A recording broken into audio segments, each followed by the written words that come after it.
Before we start, let me read the corresponding part of the text. Hmm. So this comes after the part on the virtues, right? That we saw. What? Why is this not there? Right. So this is the part about how you shouldn't exchange virtues for pleasures for pleasures or fears for fears. You should exchange all these things for wisdom, and that wisdom and the virtues are like cleansing and purifications, right? And um, and so he says, ah, ah, wait, I'm sorry, this is confusing. Right. So he says, when these are exchanged for one another in separation from wisdom, like pleasures and fears, such virtue is. Oh wait, is the. No, I don't see it. Okay. When these are exchanged for one another in separation from wisdom, such virtue is only an illusory appearance of virtue. It is in fact fit for slaves without soundness or truth, whereas in truth, moderation and courage and justice are a purging away of all such things, and wisdom itself is a kind of cleansing or purification. It is likely that those who established the mystic rites for us were not inferior persons, but were speaking in riddles long ago, when they said that whoever arrives in the underworld uninitiated and unsanctified, will wallow in the mire, whereas he who arrives there purified and initiated will dwell with the gods. There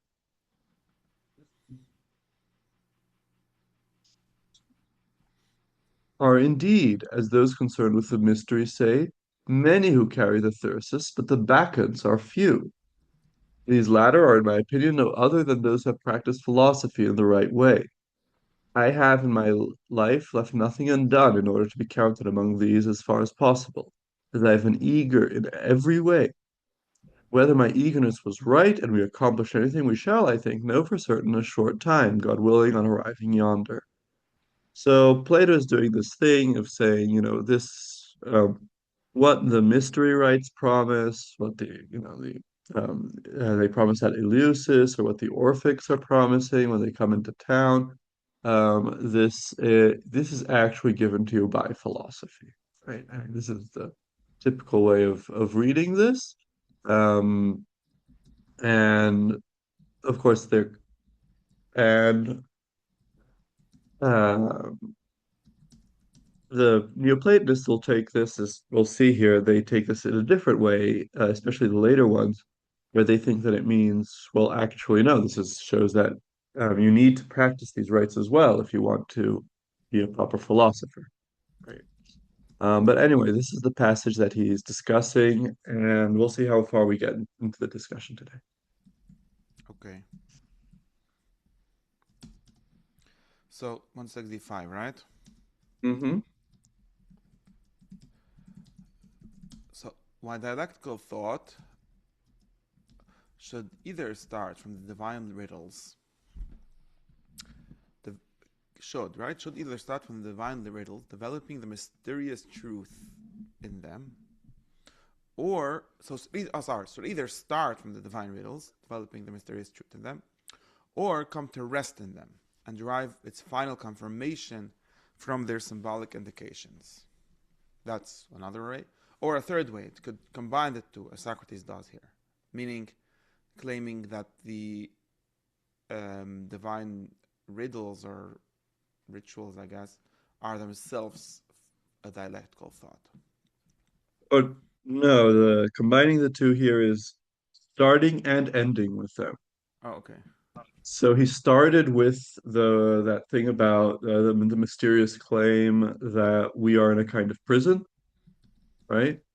And now he's ending with this thing about the those who carry the thyrsus, the fennel stalk are many, but the Bacchants are few. So he starts and ends with the divine riddle. Okay, that I don't remember anyway. That was one of like he started saying that what's said in the language of the mysteries is also provable or something like that. Yeah. Okay, the whole discussion consisting of the two problems, right? The ban on suicide, and in spite of this necessity of detaching oneself from the body, he makes the divine mysteries the starting point for the first, meaning the prohibition of suicide, and the final point of the second, which is that there's this mystery about which gives you this initiation or allows you to enter the underworld correctly or something. Right, right. He's taking from the the mysteries here, the confirmation of the idea that you have to purify oneself, and that purification, in some sense, will give you a good afterlife, right? He's already given you philosophical arguments for that, about despising the body and how the body gets in the way of knowing, and especially knowing the forms. And then he actually adds something here about that how, well, also the mysteries agree with us, right? Okay. So far, rather straightforward. I guess um, yeah, and I mean this is something that you see often in the in Neoplatonists or even in Plato, right? You start with some puzzling thing that you find in the poets or you find in some authority, hard to understand, and then you develop a philosophical theory from that. And also you often get the uh, come up with a philosophical theory, and then you find confirmation for it in the myths. And this is right. So if we think about precession and reversion, this would seem to indicate that the divine riddles or myths or symbols, these are instead in some way as causes um, for the dialectical thought, right? Because they're the starting point and also the end point.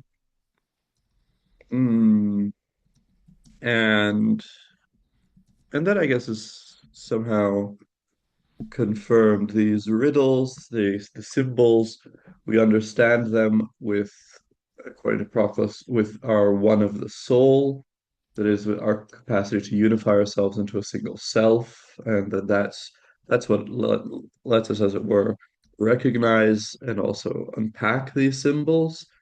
And that is also the principle of dialectics and the Parmenides. It's like also the starting point of dialectics and Parmenides. In 166, he's going to give an allegorical comment on this very process. So what would be like the role of the dialectical thought in that? Like if it's just coming from or going to mysteries. Well, um, I guess so Proclus has this thing that every myth has a daimonic surface and a divine meaning. And it seems that the dialectics is necessary for you to penetrate to the divine meaning. So if you just use the symbol, then in some sense you don't really appropriate yourself of the content um, of that divine riddle. It acts on you, but you don't really understand it. You don't make the content yours. So that seems to be the point about the dialectical thought. It's also, I think that's with regard to the divine riddle, that seems to be part of the thing. The so like the think of I used this example in class the other day. So at the end of the Odyssey, the Odysseus is has killed all the suitors, and he's finally so he's freed Penelope from them, but Penelope still doesn't believe that it's Odysseus, and so she does this test where she basically lies and she implies that his bed was moved, and then he gets all upset. My bed is unmovable because I actually hewed it straight from a tree and built the whole room around it. and and then she recognizes him. So the if you don't use dialectical thought, you just accept the divine riddles as they are, then you don't get upset and you fail the test. Whereas if you use dialectical thought, then you say, wait, the gods can't move and have emotions and these human things. We have to find the real answer, and then that will actually give you access to the gods.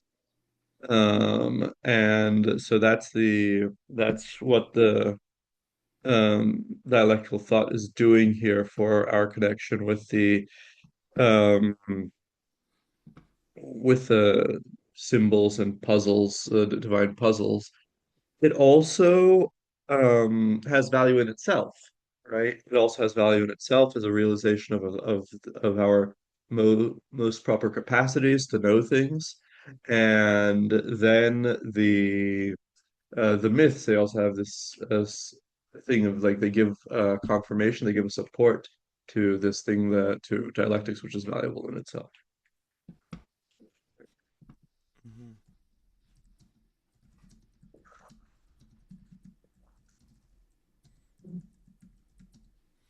Like Okay. one thing it wouldn't say is that like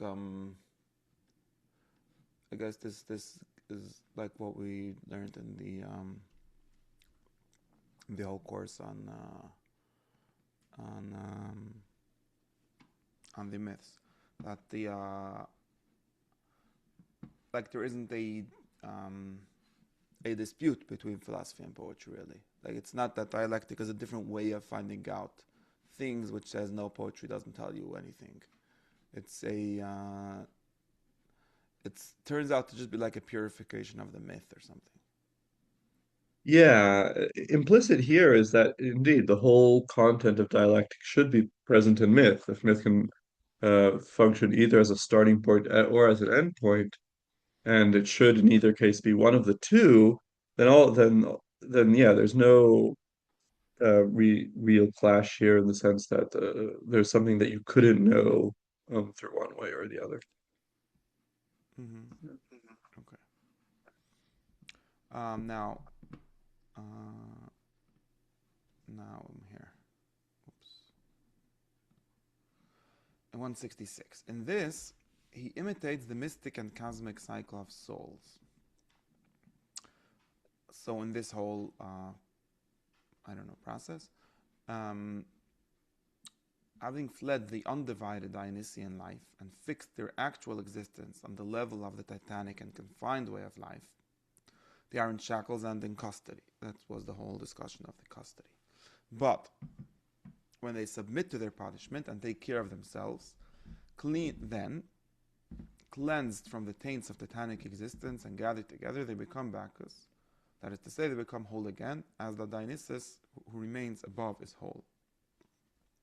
Right. So this I think is in two ways. So on the one, it's about this concrete discussion, right? So since he started with talking about how we're in jail, and he ends up about how talking about how we get free, right? And uh, that imitates the cycle of souls. And I think it might also be a thing about how we were just talking about uh, how what uses philosophy, and so philosophy as well. Like when in our first encounter with the riddles, with the mysteries, we don't understand them, and that's a vision about how we are, um, how we have fled the undivided Dionysian life and are fixed in these shackles. And then philosophy then helps us set ourselves free and return to the real content of the myth. I think that there's also here a like in all these steps, the step by correspondence with the levels of virtue, right? So it would seem, for instance, that maybe the so I guess we can pin the cleansed, right? That they are cleansed from the pains of Titanic's existence. In Greek, that's katharthesai. So that's cognate with purification. So that would be correspond to purificatory virtue. right? And um, and then they cleansed from and also gathered together. Um, um, they become Bacchus. That would be then contemplative, or maybe gather together would be contemplative virtue, and they become Bacchus as the Dionysus who remains whole love. That would be the paradigmatic virtue. That could be a way of thinking about it. Remember that Dionysus is the source of nous for souls in the world. Uh, their nous is called partial nous. And there are a few reasons for this. One of them is that he's called wine. Wine is oinos. Oinos is hoion nous, something like nous, a partial nous. Um, and I also brought this the other day about how Dionysus he uses this weirdly Christian sounding formula of our Lord Dionysus a couple of times because of this. And then they take care of themselves would be the political virtue. Maybe they submit to punishment as well, or maybe they submit to punishment as ethical virtue. Anyway, I think there's a parallel here between these steps and the kinds of virtue. Hmm. Okay.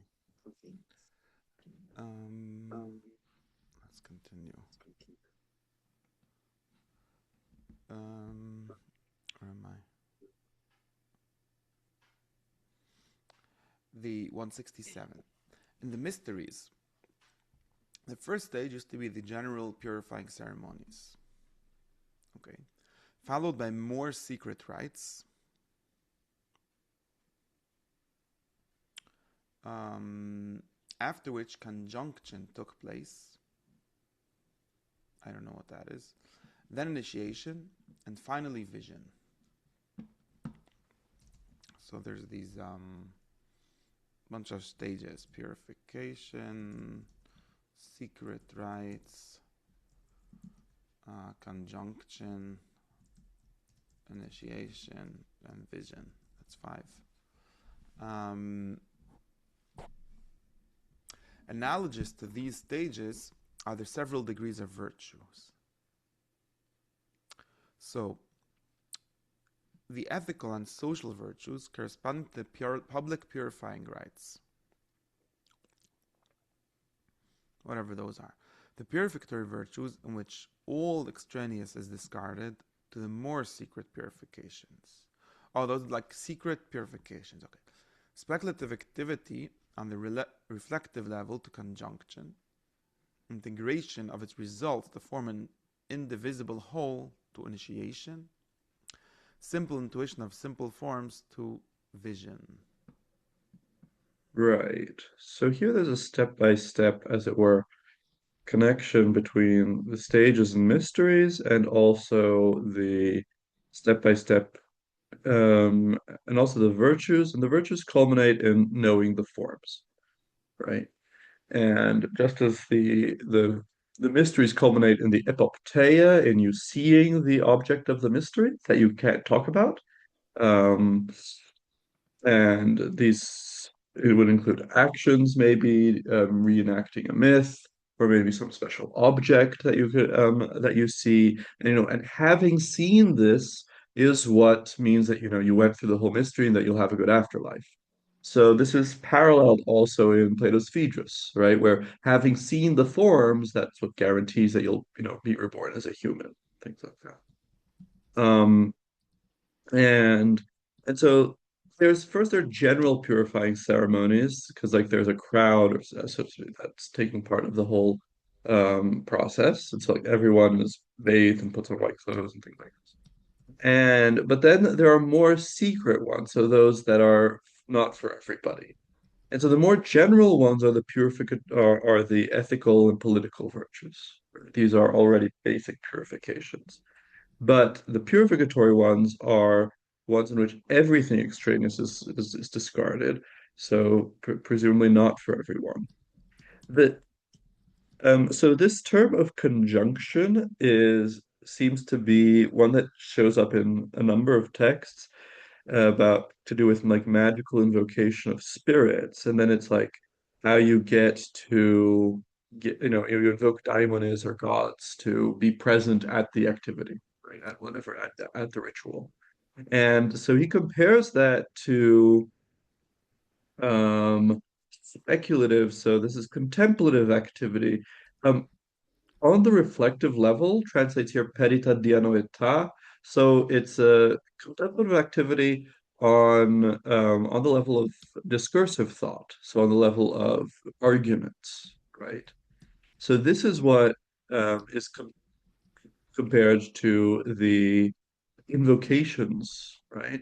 Perhaps possibly because those invocations they involve, talking a lot, right? They will involve discursive thought in some sense, right? Um, and uh,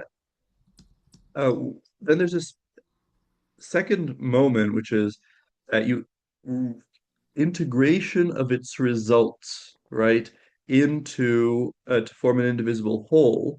So that has to do with the this idea that nous appears twice in science, right? It appears at the beginning because nous is how you know axioms and definitions and so on. But nous also comes at the end when you unite all your knowledge into, as it were, back into that concept, and you have like one unified view of that. And so that's like the second moment of nous, which is integration of its results to form an indivisible whole. And he says that that corresponds to initiation, right? So to now what exactly that means, it would is unclear to me in terms of like the um, in terms of like what's going on in the mysteries. But it's probably like here that you become something like once you've done that, now you are allowed to have the sight, right? To be shown the epopteia, right? The vision, and and then the intuition of the simple forms is vision, right? So um and okay, so that's interesting because this does not like what if we did this according to the levels of the virtues. So after he gives us three things higher than the um three things higher than purificatory virtue instead of just two, right? So he splits up what was just purificatory and what was contemplative and archetypal or paradigmatic into these three steps of the discursive contemplation, the reunion um, of the things into one whole, and into the simple insight. I tend to think actually that maybe this, yeah, I wonder what the correspondence is supposed to be here. Um, it could be that the reflective level is new, because that typically belongs also to the level um, of purificatory virtue. We talked about how mathematics is an example of a purificatory science. So maybe that's actually like a separation of purificatory virtue into two levels. One of, let's say, the proper purifications, and the other is engaging in pure thought. So that would be then divide those two, and then the initiation, and also maybe the initiation would be the contemplative, and then vision would be corresponding to the archetypal. But again, these two both could be the contemplative, and the archetypal has been left out. Um, uh, I'm not sure, but anyway, he's trying to show that these many levels of virtue that Plato has discussed throughout his whole work, right, focusing on different levels in different works, is somehow modeled on the steps in the mysteries. Right. So Plato, in some sense, is talking about the mysteries in all these different works. Is there a claim that the doing these because so there's let me there's one level in which the whole concept of mysteries is going to work. Also, I guess also there's mysteries in the beginning and in the end, but going to work only on the highest level of the soul and so on. And therefore, in order for the mysteries to work, you would need maybe to be a philosopher already to have all the virtues before that for it to work. And here there's this thing where the mysteries themselves have all these sort of levels built in. Is the claim that actually the purifying ceremonies like they are civil virtues or so on, or just a symbol of them? What is the? I think the claim here is just a correspondence, just an analogy, right, between the two things. We've we've seen how in the Neoplatonists we find both kinds of claims, right? So like in Iamblichus, we find both the claim that the theurgist has to be a perfect philosopher already, and also that people who aren't yet philosophers, there are sacrifices that they should do as well, right? Like they do the lesser material sacrifices. Like, Um, and and here also we saw this claim about how hieratic virtues are exist at every level, right? And that they distinguish themselves. How did he put it? Lastly, there are the hieratic virtues, which belong to the godlike part of the soul. They correspond to all the categories mentioned above, with the difference that while the others are existential, substantial, right? Usiodes, these are unitary. This kind too has been outlined by Iamblichus and discussed more explicitly by the school of Proclus. And then we found this distinction again later in when he talked about others and many, right? So why does he call the people who are not philosophers both others and also many? The many as the farthest apart from the one, so they don't have hieratic virtue, and the others as farthest apart from their own archetype, so they don't have substantial virtue.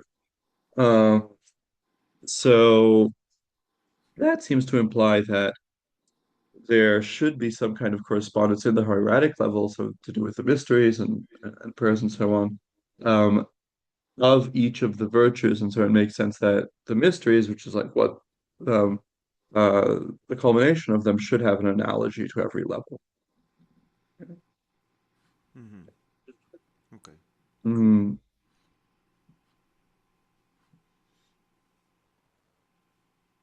okay, you want to continue? Okay. Now, 168, right? The object of Hmm. the initiatory rites is to take souls back to a final destination, which was also the starting point from which they first set out on their downward journey, and where Dionysus gave them being, seated on his father's throne, that is to say, firmly established in the integral Zeusian life. Follows necessarily that the initiate will live with the gods, in accordance with the design of the initiating of the gods. Initiatory rites are twofold: those here below, which are a kind of preparation, and those in the hereafter, of which there are, in my opinion, again two kinds. He has an opinion. Those that purify the pneumatic body, as rites here below do the shell-like body, and then those that purify the astral body. In other words, the way upward towards initiation has 3 degrees, as also has the way through philosophy. The philosopher's way to perfection takes 3,000 years, as it is said in the Phaedrus, the number of 1,000 representing a full life and a complete period. So those are the three stages, the three kinds of bodies that we need to purify. Therefore, the uninitiated, because farthest remote from his destination, lies in slime, um, lies in slime. That's a language from somewhere. Both here. Oh, that Plato said that, right? Both here Yeah. and even more hereafter, where his place is in the dregs of creation, Tartarus itself. Of course, the text mentions only the extreme, but there's also a wide range of intermediate states. The way by which philosophy leads us upward can be thought of in analogous terms, through the though the communion achieved through them is not perfect nor equal to the mystic union. If it is true that a man who pursues philosophy without eagerness will not have the benefit of its results, it is no less true that neither will a man who follows the way of initiation without total commitment reap its fruits. Okay. Hmm. So, a few things here. Right. The so here the point about the object of the initiatory rites. So the, the he's saying like the point of the initiatory rites is to return to like the state of our of our souls in living with the gods in the heavens with and following in their train like in the Phaedra Smith, right? Dionysus gives us being because he is the one who is responsible for there being many different partial intellects, and so that's why we return to them. We return to him, and through him we become, you know, we no longer pursue our individual separate aims, our titanic separation, but we are then integrated into the whole world and we live what's called the integral Zeusian life. Like we rule the whole world together with the gods. Um, and now he has this interesting idea that there are three kinds of initiatory rites. There's those down here, and then in the beyond, there are two further. When he says he introduced the idea of the two, he he says, I think, right? Oimai. So this seems to be maybe an opinion of Damascus's. And so it might be more consensus that there are two here and then the hereafter, but then the mess says, no, I think there's also two there, so that we get three, and we get this nice parallel between three initiations and 3,000 years of living, or three lifetimes living as a philosopher to return. Mm-hmm. Um,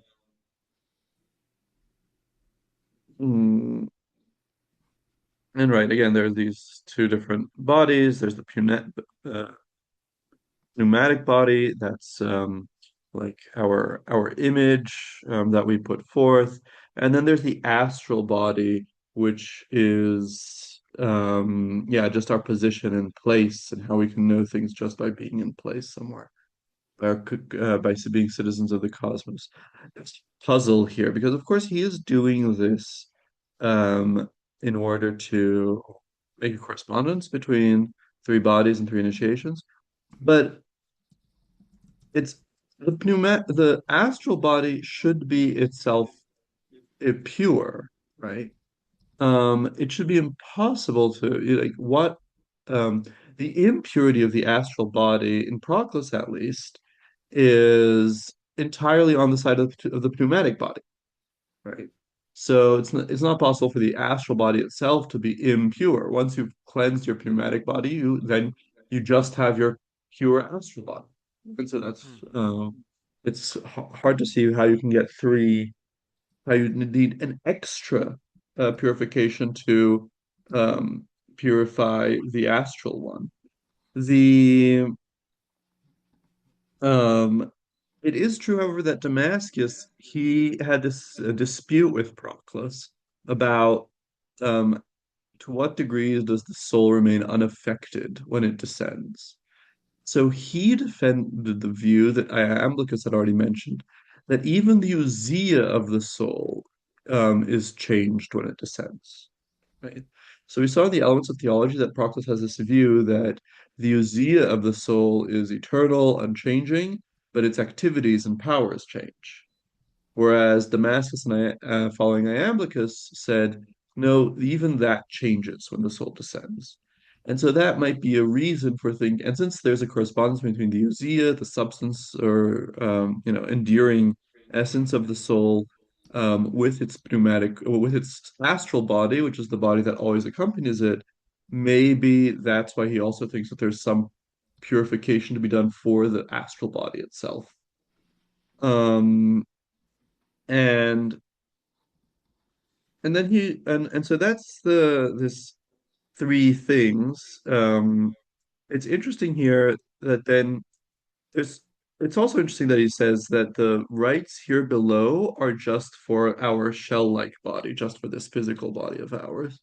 Because often we find reports that people would say that no, the rights here below are for cleansing the pneumatic body already, right? And so that's curious, although maybe the idea is that they purify their preparations for your pneumatic body being purified in the following, like after you die. So you only get your pneumatic body purified if you've purified your shell-like body here. That's a curious doubling. Um, and okay, so now there are 3,000 years in the 3,000 years of philosophies that you have to live as a philosopher three times. Right? So that's curious that you have to live once. Maybe the idea is also something like you have to live once to and achieve political virtue, another time and achieve purificatory virtue, and the third time achieve contemplative virtue, right? So something like you have to live once as a Stoic, once as a Pythagorean, and the third time as a Platonist. I don't know. In order to ascend. And now he contrasts this with the opposite. And of course, as you observe, he's here quoting Plato when he said that. So in the translation that we read, um, it is likely that those who established the mystic rites for us were not inferior persons, but were speaking in riddles long ago, when they said that whoever arrives in the underworld uninitiated and unsanctified will wallow in the mire, whereas he who arrives there purified and initiated will dwell with the gods. So the dwell with the gods he mentioned before, this live with the gods, but then later he comments that the wallow in the mire in our translation is the lies and slime here. And so this dregs of creation, Tartarus itself, is this place. So it's supposed to be a physical place at the center of the earth, where the matter there is chaotic, and possibly just as chaotic as all matter was before the creation of the world, right? This is part also of the argument against the Epicureans, right? The Epicureans are right that there has to be this chaotic matter, but they are wrong to think that the chaotic matter exists outside the world. Rather, it has to exist, it can only exist if it is contained by more ordered matter, so it can exist in the middle of the world. However, the world does include that, so the world does include all the different possibilities. Mm-hmm. And that's why there's only one single world. And then this is the place for utmost punishment of souls, right? So souls that do really bad things, like kill their parents and stuff like that, they end up there. And so this is also, as it were, a moralization of what the mysteries say, of course, because the mysteries say if you don't take part in this rite, you're going to fall down. You're going to go to the Tartarus. Whereas here, whereas in Plato, it's just people who commit the worst crimes, and so that shows that moral education, which is included in philosophy, right, as like an initial step, like ethical and political virtue, that already gets you out of Tartarus, right? Mm. Whereas um, you'll still become an animal and things like that, but you won't go to Tartarus. Um, and and so there's this, as it were, when you bring in this purificatory power of philosophy, you, in some sense, take the sting a bit out of the about what the mysteries are saying, right? Which is you have to go through this procedure in order to save yourself from Tartarus. Um, And if and of course he says, of course the text mentions only the extremes, but there is also a wide range of intermediate states. So this would be like being reborn as an animal, being reborn as a human being, spending some time in the ether, just receiving reward, like in having a very long life in the in paradise, like in this paradisical place. So those are the things. Mm-hmm. But then he adds at the end that the mysteries is gives us a higher union than that through philosophy, right? So he does clearly think that the mysteries are superior, um, and he says, and this is possibly against an argument that is brought against this, of course, is that no, but philosophy demands personal commitment, right? And therefore, it actually changes you, whereas the mysteries, people just go in them and they don't really believe in them, and Okay. so, like, how is that supposed to help you? And then he may says, no, but the mysteries also demand total commitment, right? So he's answering that in the sense of, and that's probably like the way of also including like why the person who really does the mysteries, he's also going to do everything the philosopher does and more, right? He's going to get extra because the total commitment is also is going to involve him doing philosophy. Um, so yeah, So, meaning the so commitment that the mysteries talk about is philosophy? that's uh, I think it includes philosophy. Yeah, Mm-hmm. because like so you have to like really be committed to actually leading a pure life. And then well, how do you Mm-hmm. do that? You have to do philosophy. Okay. Um and right now in what follows, he's going to comment on a specific expression, which is this to lie, which is the lies and slime, but um in our translation was to wallow in the mire. Mm-hmm. Okay. Back to my document. Oops. Not this. What just happened? Okay. No. Oh. 169. So just to be clear, the previous thing was like that. There's some. I guess the point of the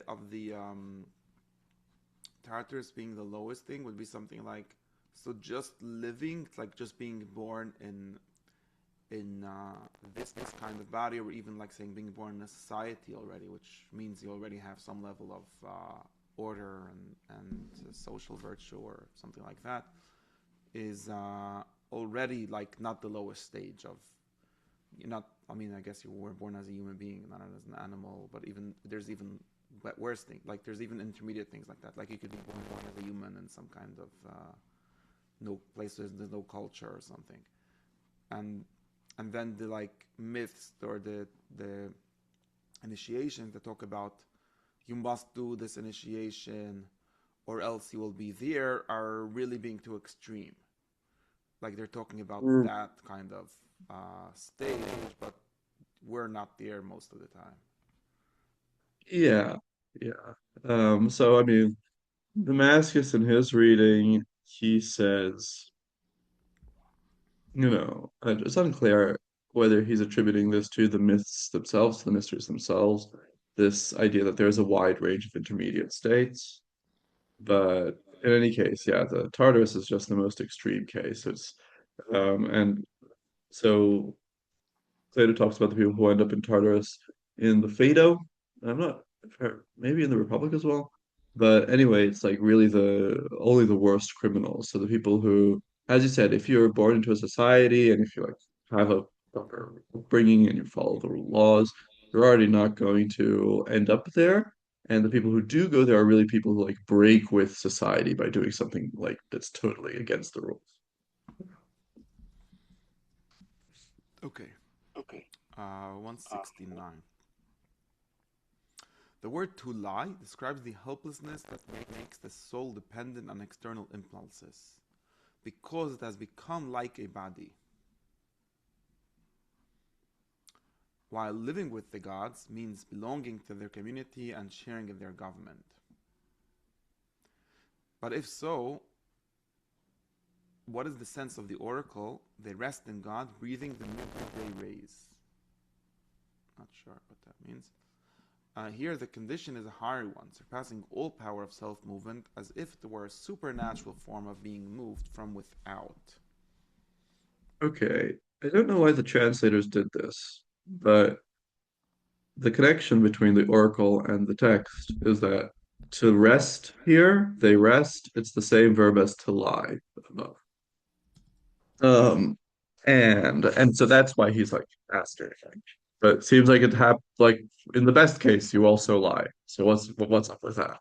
Hmm. But anyway, so the people who end up in Tartarus, right, who wallow in the mire, they are people who they have become like bodies where they just respond to external impulses, right?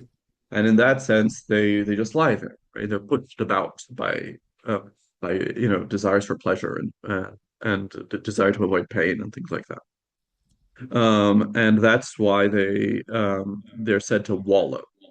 Whereas the souls that have been initiated say are said to live with the gods, which means that they become part of their community, their politeia, right? So remember that the city of the gods is the world, right? So you become a citizen of the world, and you also share in their government, right? So you all, and this is something claimed in the Phaedrus, right? That every soul governs the whole world. And we saw this about also that this is part of the hieratic virtue, right? That you, in some sense, are you're not just living a separate contemplative life. You're also, through ritual, you're participating in the government of the world. So, like, Proclus is bringing rain at the right place, and so on, right? So there you are. In a sense, you're not just accepting fate, right. So this is actually not just in the hieratic, but in the archetypal virtue, in the paradigmatic. Right? We said in the contemplative virtue, you're something like you're doing astrology, but you're still just accepting fate.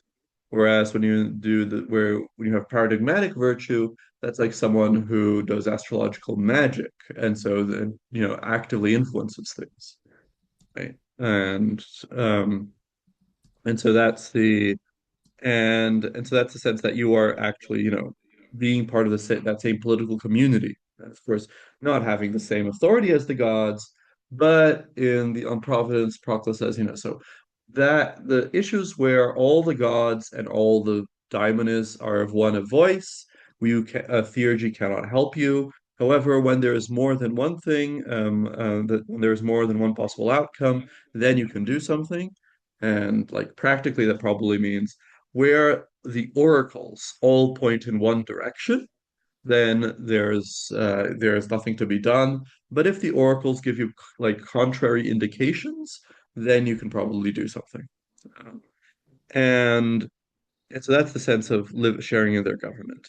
But then he brings this puzzle that in the Chaldean oracles, this same verb to lie is used for the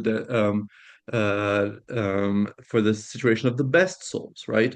They rest in God, they lie in God, breathing the midday rays. So what does he explain? He says that this is supernatural, hyperfues. Um, and so this is something that the Neoplatonists theorized a bit, supernatural motion. So that's when something is moved by and accepts of motion that is higher than its own nature. So, for instance, every living body does this in a way. because it has this kind of self motion where it's proper to bodies just to fall or go up, right? But then also meteors are like this because so meteors were thought to be pieces of fire, right? Pieces of the fire sphere that are ignited. Now we they're in the fire sphere and they're not like comets, right? Comets are in the fire sphere because they start and stop and they didn't observe that these were actually regular occurrences, right? And therefore they thought it belonged to the sublunar world. So since it belongs to the sublunar world, it's it should actually just it shouldn't have circular motion because circular motion is proper to the celestial.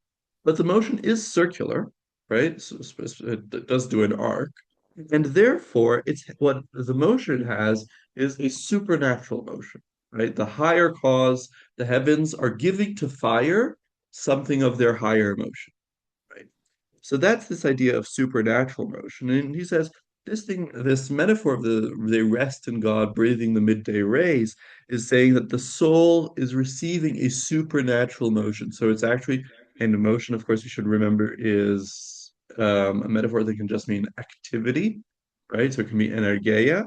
So, the soul is engaging in a noesis that is proper to nous, right, and not to the soul.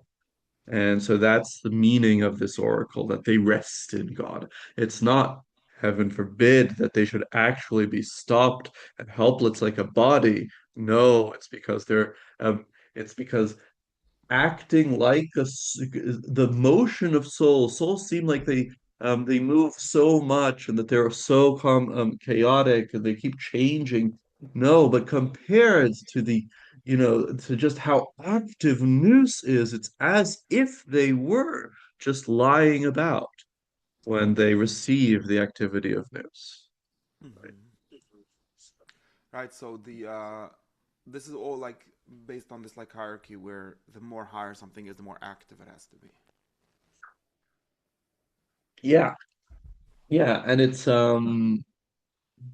one of the reasons why the Earth being at the center of the cosmos makes sense, right? So when Nicholas Oresme in when is it, the 1400s, I think he starts and he gives grounds to doubt that the Earth is at the center of the cosmos. And one of the things that he says, right? I mean, it's an Aristotelian scholastic view. And one of the things he says is like, this doesn't seem right. The Bible says that rest is better, right? And than motion, right? Because of the Genesis and all that. And that's probably that objection probably never occurred to the Greeks because here there's really this idea that activity and being active is better. So Mm-hmm. that's why it makes sense for the Earth to be at the center. Yeah, I mean, I guess rest is better. I don't know, whatever. Yeah, but But anyway, like there's a there's like sense in which this. rest is better if rest is contrasted to something like exertion, not contrasted to activity. Right. Yeah. But anyway, just like that, Yeah. this doubt in Erasmi is probably is comes from a non-Greek source. That's all I was pointing. Mm-hmm.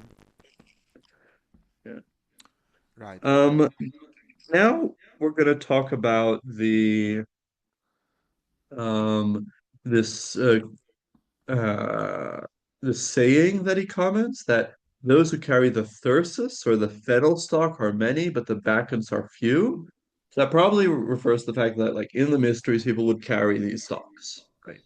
And that and so it's like many people participate, but few are really the ones who embody Bacchus, right? So we use different words, Bacchant and Bacchus, but actually in Greek they just call these people Bacchuses, right? And so like the person who's really, possessed by Dionysus, he is another Dionysus, right? Um, and again, we're gonna get the Proclus's account. and then Damascus's. Proclus's is just 2 lines, so read it and then I'll comment. Okay. Just one thing I forgot about the previous, like this supernatural motion thing. Uh, is there like a theory for how it's possible, or is there not a problem with it? Like, just because No, all the levels are like flowing into each other. there is a theory about how you have to be in contact with the higher cause and things. The It's also like developed to explain because these supernatural motions they don't belong to the nature of the thing, but they're not violent. They're not against nature, right? And so they say, oh, they're supernatural. Um, the I guess we can think also in the elements of theology, the that proposition about separately participated um, beings that impart a power to the lower thing, and so they themselves don't enter into the lower thing, but they give a power to it. So that's part of the theory. This gets developed in Olympiodorus's commentary to Aristotle's meteorology because he discusses comets. I had a colleague who wrote about this, Istvan Baksha, and he, I don't know, did he publish? Yeah, he did publish it. Um, and but I don't know. I wonder if you can find it somewhere. But yeah, he translated and commented on the first book of Olympiodorus' commentary on Aristotle's meteorology. Um, so that would be a place to look. Um, I don't know. I wonder if he had a separate article just about supernatural motion. Um,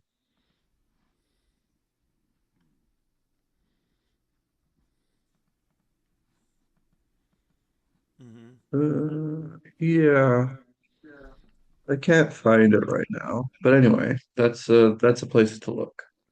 Because this is like some kind of theory of miracles, or like a metaphysical explanation of what a miracle would be, or like what it would mean. Yeah, although they never really talk about they don't use supernatural in that sense of like a one-off event, Right. right? But yeah, it could be like a principle of it. Someone who's more concerned to explain these things. Um, because Okay. like let's think about like the miracles that we hear about in with regard to the Neoplatonists, like the rain miracle of that suddenly you cause rain to fall. Um, there the theory is rather that the ritual it doesn't. Well, yeah, I guess it's part of that. So it's like you normally the gods don't or the presence and activity of the gods is limited in our world, in the sublunar world, because the signs and symbols of their presence are all split up, right, into many different bodies and words and things like that. And in the ritual, you bring all these things together. You, as it were, create a concentrated presence of the god, and then the god automatically then does their effect, right? And so that's maybe something like the connected to this, right? So you create a situation where the bodies and the natural world can absorb more of the god's influence, right? And then that produces the miracle. So that seems to be it seems to be something parallel. Now, Right, where it wouldn't be like something like outside the system, it would just mean like a higher kind of order or kind of motion, as you say here, yeah, like yeah, nature precisely. here in a lower place.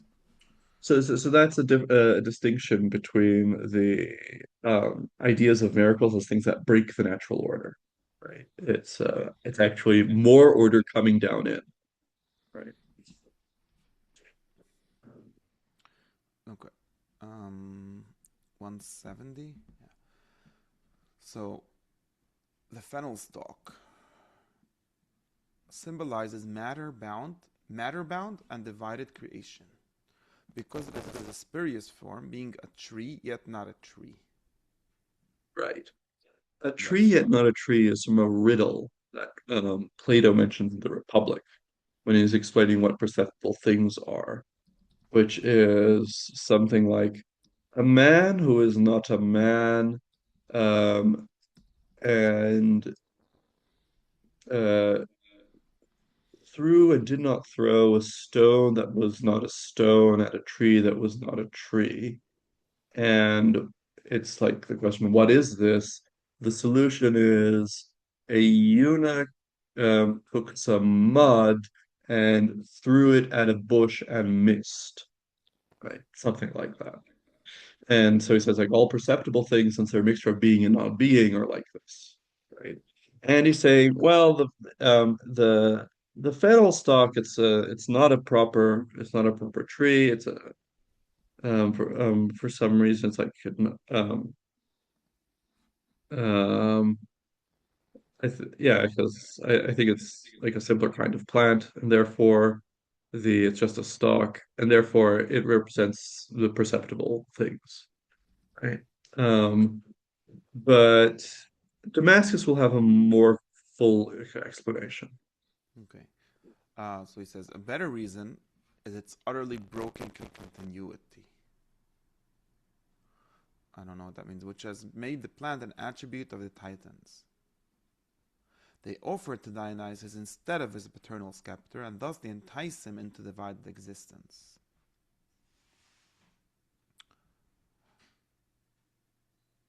Further, the Titans are represented as bearing the fennel stalk, and Prometheus steals the fire in one, he hides it in one, which means either that he forces down the celestial light into the world of process, or that he leads forth the soul to incarnation, or that he calls forth into the generated world the whole of divine illumination, which is itself ungenerated.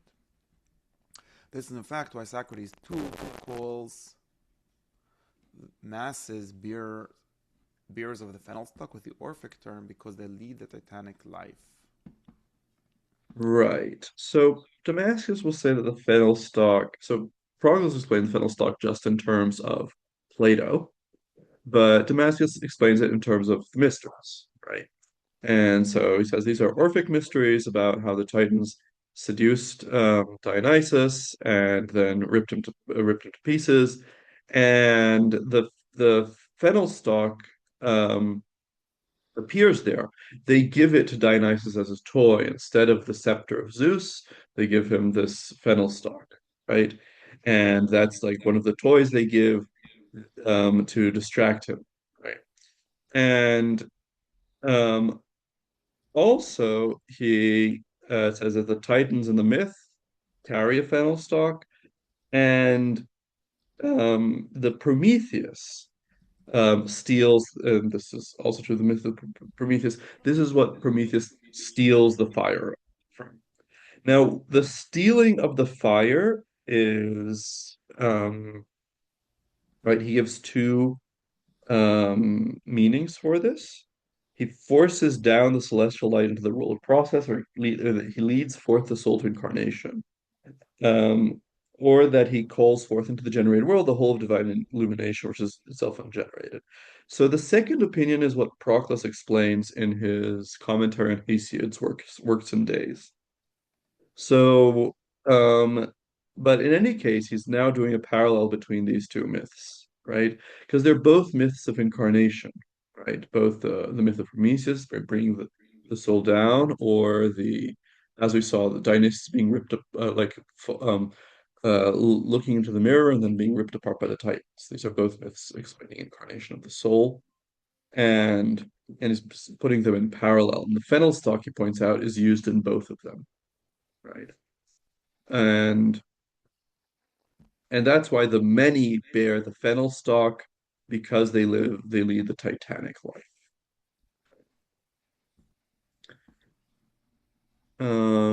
Because they lead this Titanic separate life, each separated from the whole and like from higher things, but also from each other. Right, so then it's not talking about like the people pretending to do the initiation at all. No, I think it is about people pretending. So like the people who pretend to do the initiation, who are don't really have their hearts in it, they are just bearers of the fennel stalk. Right. Hmm. Because so the fennel stalk is ambiguous, right? Because Dionysus does carry it, right? He does take it from the Titans. Hmm. Okay. And this activity that Prometheus does is a good activity, right? He's sharing the order with the world of process, right? When Proclus explains the theft, he explains that it's a theft because it's part of the natural overflow of Zeus, right? And so it's something that it's a giving that goes over his will, over his knowledge, and that's the sense of it being a theft. So it's actually something good. So this is like showing how like Dionysus and Prometheus do good things and they are associated with the Fellstock, but the Titans do bad things and they're associated with the Fellstock, and that's why the Fellstock can is carried by everyone in the mysteries, both the people who are really into it and the people who are just there okay, Hmm. for the show, so to speak. Um, 172. 171. No, 171. Yeah. The first Bacchus is Dionysus, whose ecstasy, whose ecstasy manifests itself in dancing and shouting. That is, in every form of movement, which he is the cause according to the laws. But I don't know which he is the cause. But who has dedicated himself to Dionysus, having come his image, shares his name also. And when a man leads a Dionysian life, his troubles are already ended, and he is free from his bonds and released from custody, or rather from the confined form of life. Such a man is the philosopher in the stage of purification. Right. So this is explaining the use of Bacchus to refer both to the god and to the Bacchus. Right. And so he says, so Dionysus is properly Bacchus, right? Mm-hmm. And he uses here an etymology of Bacchus. That's why the translator has given the Greek in um, in square brackets in the English, right? So it's an etymology of Bacchus from Bassus and Yakche, right? So it's Bacchus, it includes both. Mm-hmm. So, and these two terms are supposed to include every kind of motion, right? They're like a metaphor for all the different kinds of motion. And Dionysus is the cause of all the kinds of motion, right? And so that's why Dionysus is Bacchus. It's an etymological argument for why Dionysus is called Bacchus. Um, and you see this in other texts, like Proclus calls the motion of the stars a Bacchic dance, right? Um, and the And then he says, but however, the one who dedicates themselves to Dionysus also gets his name, right? And who is this man? It's the person who is the philosopher in the stage of purification.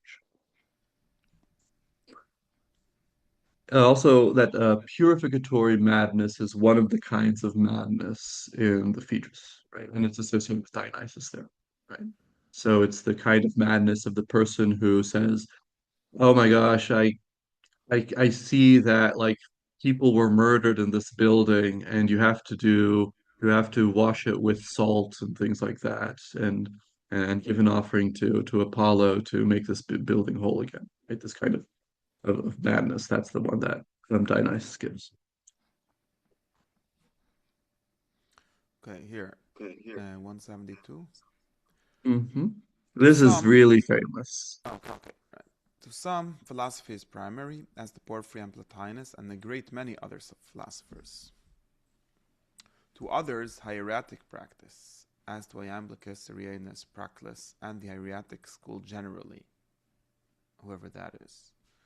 Um, Plato, however, recognizing that strong arguments can be advanced from both sides, has united the two into one single truth by calling the philosopher a Bacchus.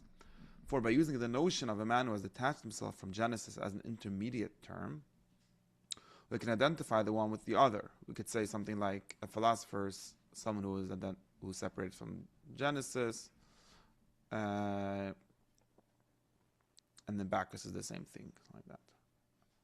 Right. Someone separates from Genesis is a Bacchus, and therefore the philosopher is a Bacchus. We can identify the one with the other. Still, it remains evident that he tends to honor the philosopher by the title of Bacchus, as we honor the intelligence by calling it God, or profane light by calling it the same name as to mystic light. Right.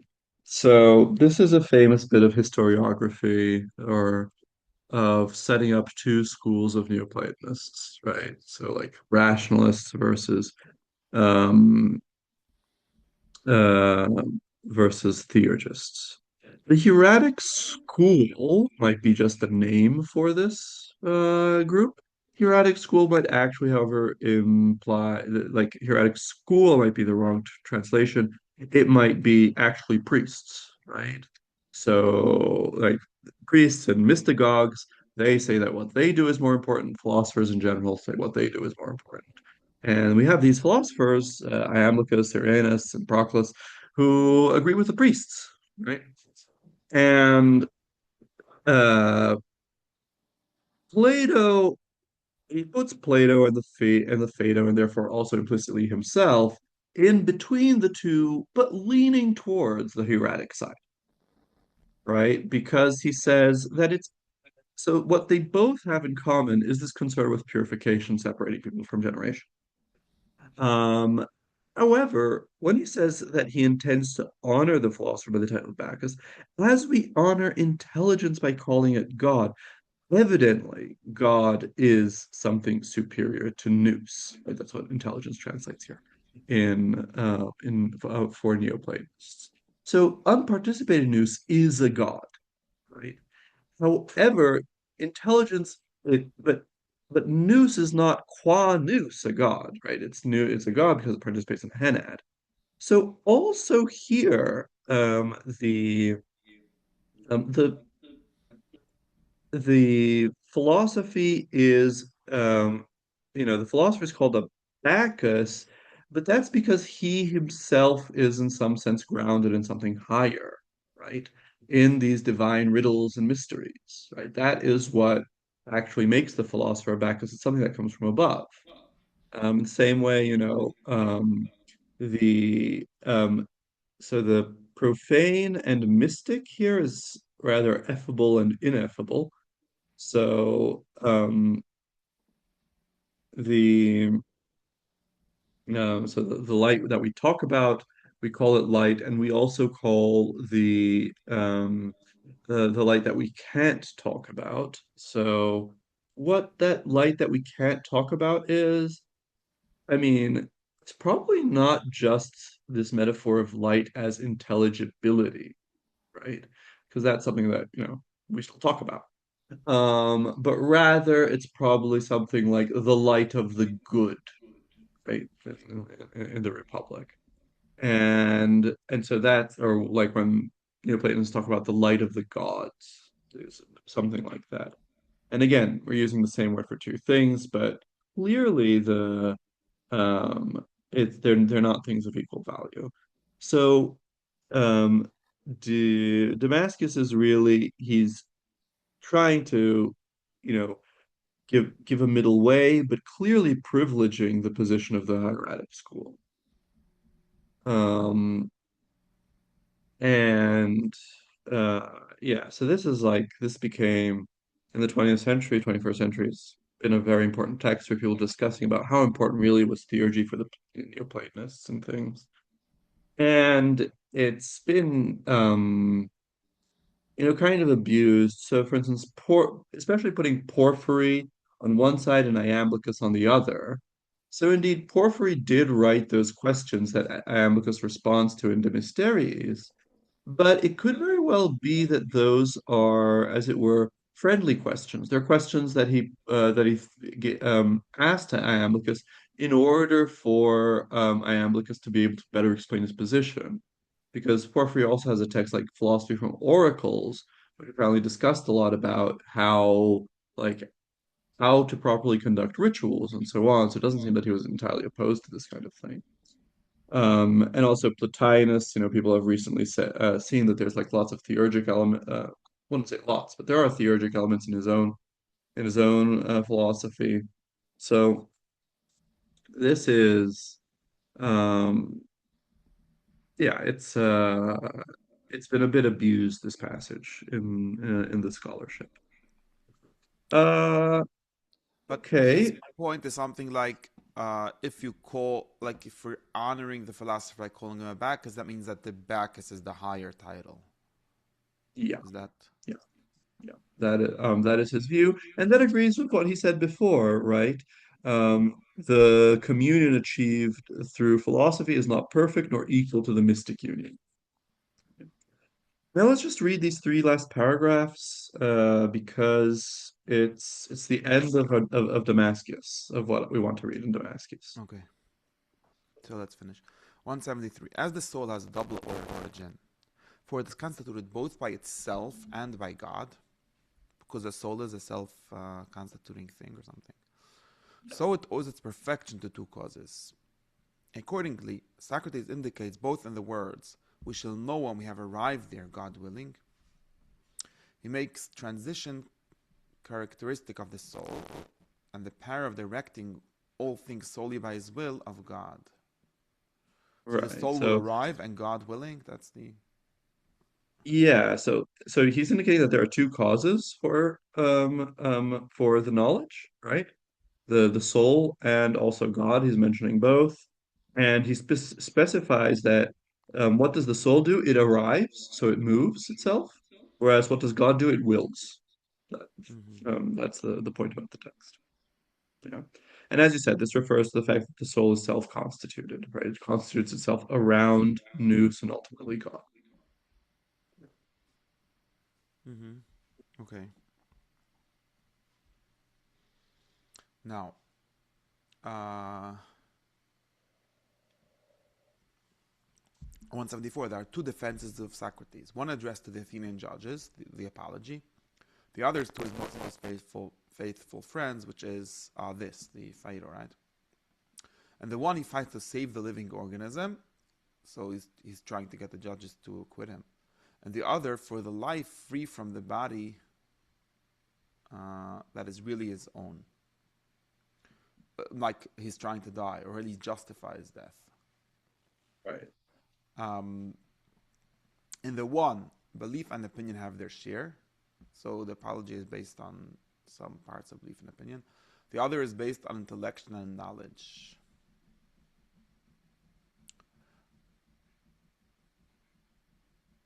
I don't know what in the apology, like a lot of things, but I don't know what.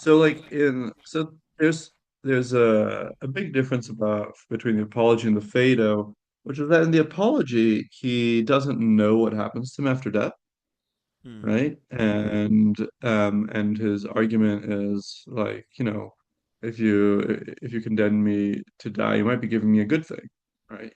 But he doesn't really know. And whereas here he has this whole theory about it.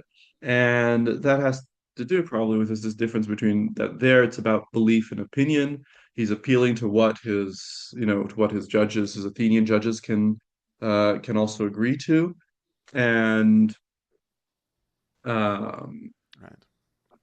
yeah, and there's also, the maybe also part of that is like him telling the story, like the story of his life and about how he went to the oracle and things like that. And so that's all, just hearsay and just belief and opinion. Hmm. So Whereas here it's intellection and knowledge because there are these arguments. Mm-hmm. Okay. Now, 175. Oh, sorry, I'm middle. In the one case, life in the community. So the apology is about him justifying himself to the city, and the other life of detachment, which is the philosophical life, and the one apparent death is stated to be a good thing. Apparent death, like what we discussed earlier, the not true meaning of death, like that. Right, And the other real death. right. So here there's the discussion of the real death, which is the separation of the soul by the from the body through philosophy, and in the other he's just talking about his execution. Right. Mm-hmm. Yeah. 175. If he is to encounter divine masters and human friends, as Socrates said, he is evidently to be a man among men under the guidance of the gods in the hereafter. It is therefore an unplatonic notion to make souls pass into genii or angels or gods. Right. So like this is after Iamblichus, this is like uh, dogma amongst the Neoplatonists. So souls can't become a different kind of soul. But in previous Platonists, you sometimes find this view, right, that the soul will become a daimon or a god. Like Plotinus has views, passages that sound like this. Porphyry in his Life of Plotinus seems to imply this that Plotinus became a daimon, and and you find it in other things. And there are texts in Plato that suggest this. However, he's saying that this passage here, Socrates, which is of course the ideal person and who lived the best possible life, he's talking about being a human being amongst other human beings in the afterlife. Therefore, if this person doesn't change, like nobody changes. That is his point. He's drawing this as a this passage from the Phaedo as an proof for this later Platonic dogma. Mm-hmm. And with that, we finish. So as you see, the translator has here put a subtitle, Part Two on immortality. And indeed, so this is the end of the of Damascus' discussion on virtue in the Phaedo. And so since we're focused on virtue, this is where we'll stop. And so the next thing that I want to move on to will probably be what originally I thought we were going to talk about, but I ended up changing course because I had some insights about this text.